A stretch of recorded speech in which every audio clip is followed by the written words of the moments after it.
ಅಳ್ತಾ ಇದ್ರ? ಇಲ್ಲ, ಧೂಳು.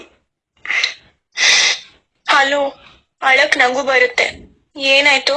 ಯಾಕೆ ಅಳ್ತಾ ಇದ್ದೀರಾ? ರಿತು, ಜೀವನದಲ್ಲಿ ಮೊದಲನೇ ಬಾರಿ ನನ್ ಲವ್ ಅಂದ್ರೆ ಏನು ಅಂತ ಅರ್ಥ ಆಗಿದೆ. ಅದಕ್ಕೆ ಅಳು ಬಂತು. ಏನು ಲವ್ ಅಂದ್ರೆ?